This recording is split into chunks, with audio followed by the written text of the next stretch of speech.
Welcome back to Newsmaker Live. Thank you very much for staying tuned. We're talking union negotiations. We have with us Cyprian Montrop, the Vice President of the Trade Union Federation. And you're breaking down the figures, looking at the analysis. Your request or condition for taking a 6% increase, or accepting, I should say, a 6% increase from the government. And the Prime Minister delineated the 8 points that the TUF made last week. You were saying that the duties that government would forego would be some $20 million for the 800 or so public officers who are traveling officers that we have. And what impact did you say that this would have on the local economy? Okay, I was saying that if one member or employee were to receive a cost savings, say, of $512.80, based on the analysis that we have done, that would mean that over the 5-year period, that employee would have injected $24 million, over $24 million into the local economy.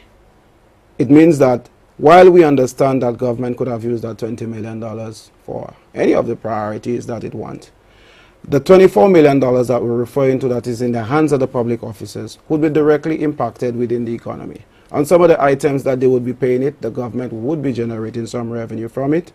The business community would be thriving because there is more money in the hands of the public officer that they can spend. So therefore, the private sector can see growth within their own sector. Now, there are 9,500 public servants or thereabout, close to that number. Why should the rest of the society accept those benefits or perks accruing to public servants when they don't benefit from it? What kind of response do you expect to get from the public when, I mean, this is just for public servants. You mean because you work with government, you get that kind of benefit? Why should I not be entitled to these as well? You see, generally, if you have a boy and a girl in a house and you were to give one a gift and you don't give the other would be jealous.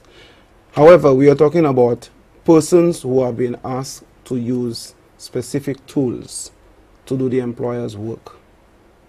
All we are asking is to make it easier for them to access a vehicle.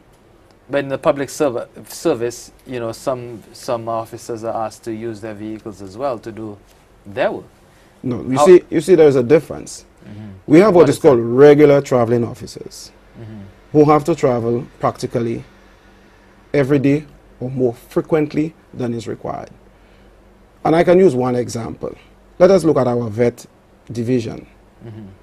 These individuals have to go to all kinds of remote areas of this country whenever they're called upon to give a service relevant to what they do.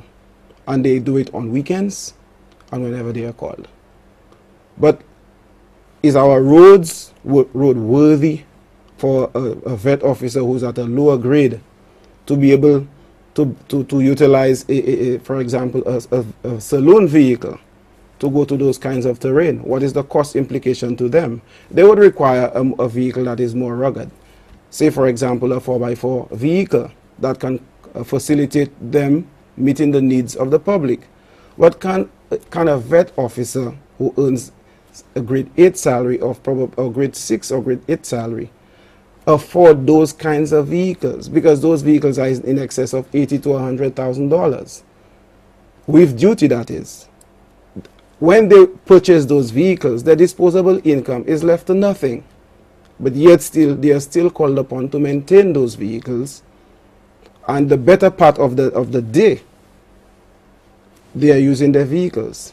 No, I could raise the same argument about, since we're in a media setting, let's look at media practitioners as well.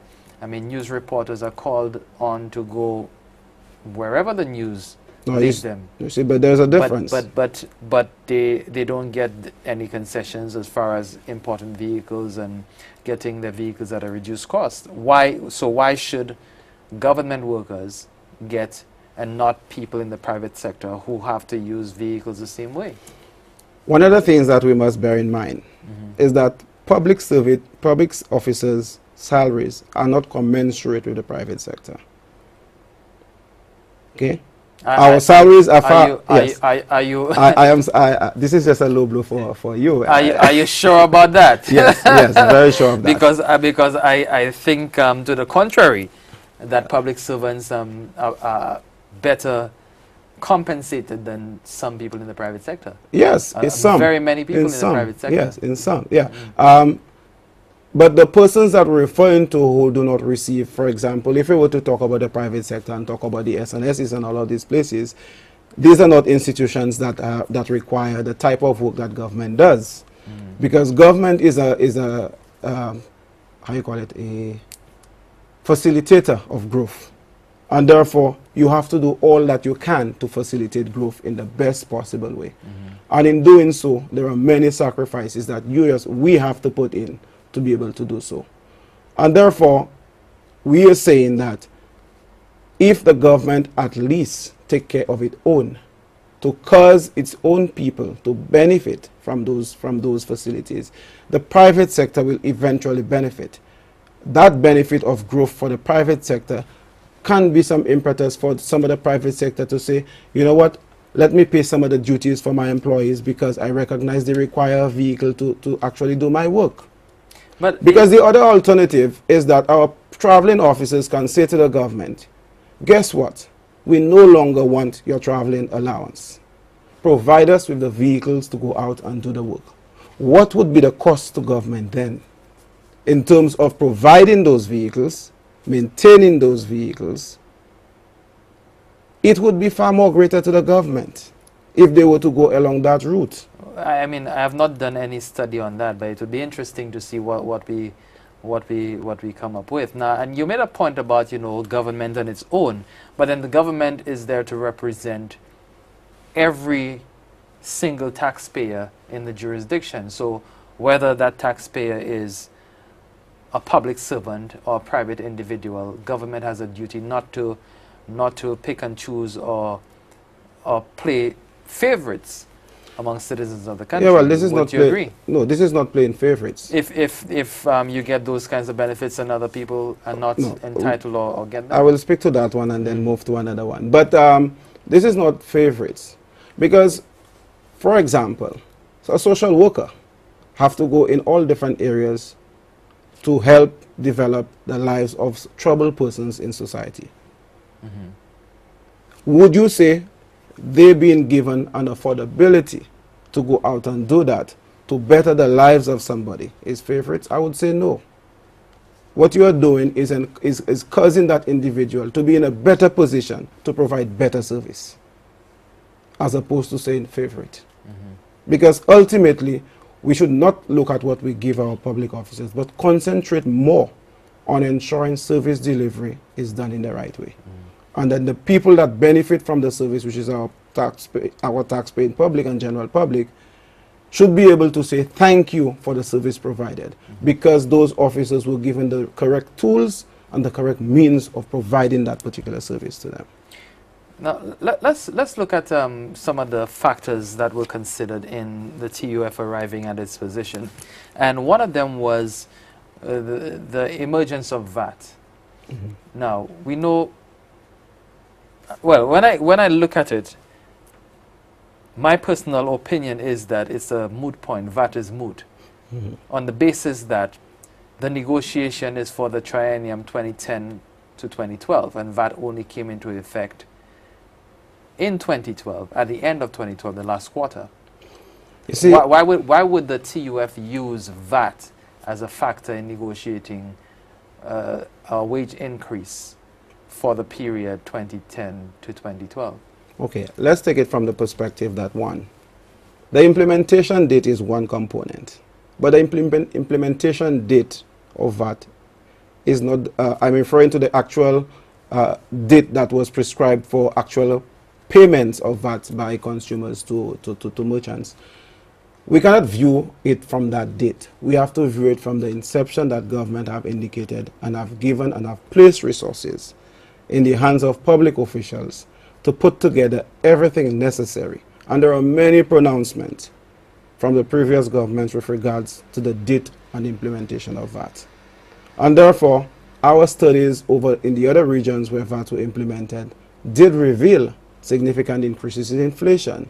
And therefore, we cannot be absent-minded to think that we are going to go into a negotiations, knowing that there are pronouncements being made reference to the implementation of that, and to suggest that we are not going to take into consideration factoring the VAT in our computation. But this is a fundamental flaw, if I have to say that, because I mean you're looking at inflation. You're looking at inflation in retrospect, because VAT did not affect inflation at all during the period, or very little, because VAT would have only been collected between October, or we'd have to start paying VAT, public servants included, from October 2012. Now, you're negotiating for a period 2010 to 2012, where VAT had no effect whatsoever because no money was paid into that VAT pool. Yeah, but the point is that if you recognize the period ending the last triennium, we had a fight for 7.5%, which went past the triennium, the end of the triennium, but in terms of where we were at in terms of submissions for collective agreements. And we submitted our collective agreements late. So it is not a case where we submitted our collective agreements way in advance and we placed that. We submitted late, and we also recognize that the negotiations would have taken some time, bearing in mind all the conditions that we were looking at the time, the issues that were confronting us at the time. Right. And therefore, we could not be absent-minded to the effects of that. Because when we complete the negotiations, while you may have said, yes, we did not pay VAT in those years, but as soon as the VAT kicks in, it absorbs your salary immediately. And we saw that quite clear when the VAT was introduced. You heard the cries of many St. Lucians in terms of the tremendous spike in the prices of goods on the shelves. And even as we speak now, our public officers can barely meet all the necessaries when VAT was just introduced, and we have not received any salary increases. So we had to take into consideration that, based on the fact that we have studied other countries' implementation of VAT and its impact on purchasing power, we had to place that as part we had to factor in.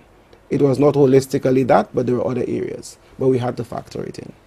You're watching Newsmaker Live. I'm here with Cyprian Montrop, the Vice President of the Trade Union Federation. We'll take another break. When we come back, we'll take your calls and speak of a possible split within the TUF. Stay with us. Newsmaker Live continues right after this.